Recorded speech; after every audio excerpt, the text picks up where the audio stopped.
मेरे प्रिय भाइयों और बहनों व मित्रों, स्वागत है आपका अपने इस यूट्यूब चैनल पर।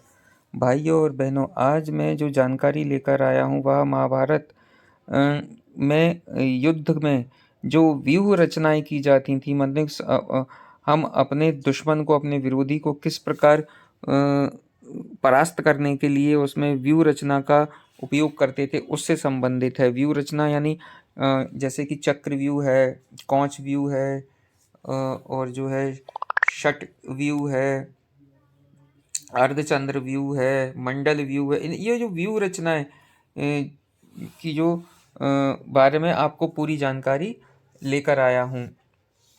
महाभारत एक ऐसा महाग्रंथ है जिसमें निहित ज्ञान आज भी प्रासंगिक है।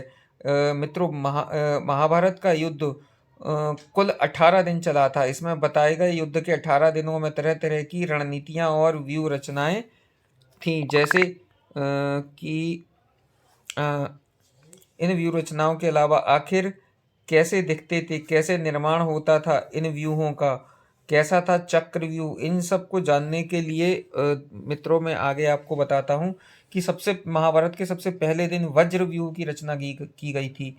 महाभारत युद्ध के प्रथम दिन में यह अर्जुन ने इसकी रचना की थी और इसे वज्र के आकार में सजाया गया था। इसका आकार देखने में बिल्कुल इंद्र के वज्र जैसा लगता था, अतः इस प्रकार के व्यू को वज्र व्यू कहते हैं। कौच व्यू एक पक्षी होता है जिसे आधुनिक अंग्रेजी भाषा में डेमोइसेलिक क्रेन कहते हैं। ये सारस की एक प्रजाति है। इस व्यू का आकार इसी पक्षी की तरह होता है, इसलिए इसे चक्रव्यूह कहा जाता है। युद्ध के दूसरे दिन युधिष्ठिर ने पांचाल पुत्र को इसी कौच व्यूह से पांडव सेना सजाने का सुझाव दिया था। राजा द्रुपद इस पक्षी के सिर की तरफ थे तथा कुंती भोज इसकी आंखों के स्थान पर थे। आर्य की सेना इसकी गर्दन के स्थान पर थी। भीम तथा पांचाल पुत्र इसके पंखों के स्थान पर थे। के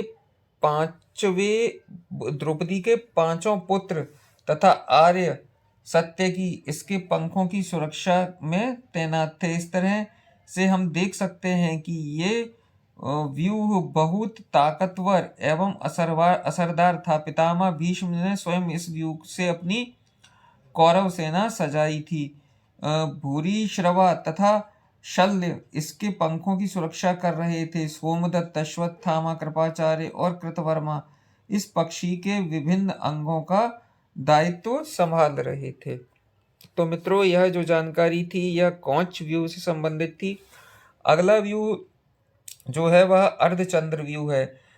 इसकी रचना अर्जुन ने कौरवों के गरुड़ व्यू के प्रत्युत्तर में की थी। यानी जब कौरवों ने गरुड़ व्यू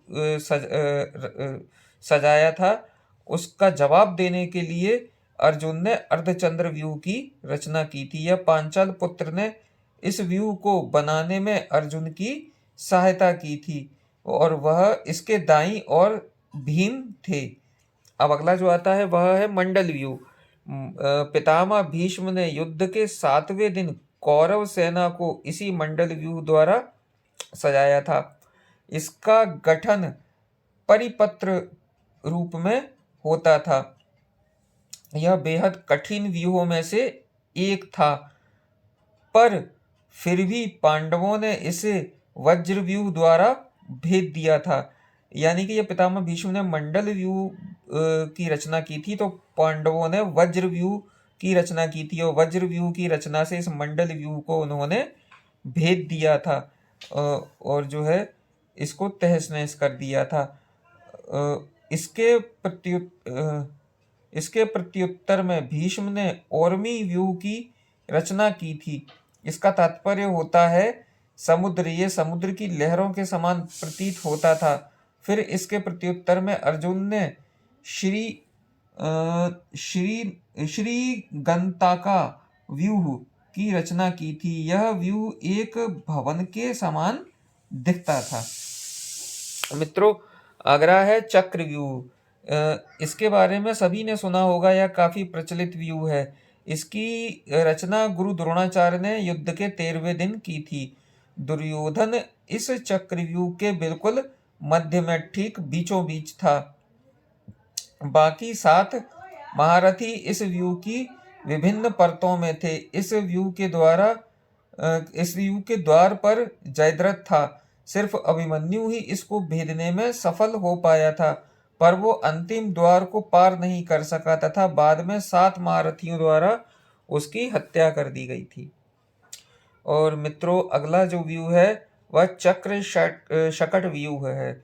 अभिमन्यु की हत्या के पश्चात जब अर्जुन जयद्रथ के प्राण लेने को उद्यत हुए, तब गुरु द्रोणाचार्य ने जयद्रथ की रक्षा के लिए युद्ध के 14वें दिन इस व्यू की रचना की थी, परंतु फिर भी वह जयद्रथ को बचा ना सके। तो मित्रों, मैंने आपको महाभारत काल की जो व्यू रचनाएं थी, जो युद्ध में तरह तरह की व्यू रचनाएं की जाती थी, हम दुश्मनों पर विजय प्राप्त करने के लिए, उन पर गहरा उन्हें आघात पहुंचाने के लिए, उन पर प्रहार करने के लिए जिस प्रकार की व्यू रचनाएं करते थे, यह उनकी जानकारी मैंने आपको देने की कोशिश की है।